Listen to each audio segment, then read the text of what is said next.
календаре 16 июня. В 1858 году в этот день утвердили проект постройки в Кургане верхних каменных торговых рядов.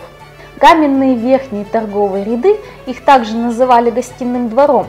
Каменные торговые ряды были построены взамен сгоревших при пожаре деревянных, простоявших до этого почти 60 лет.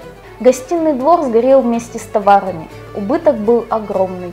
Поговаривают, что трое купцов даже сгорели, спасая свое добро.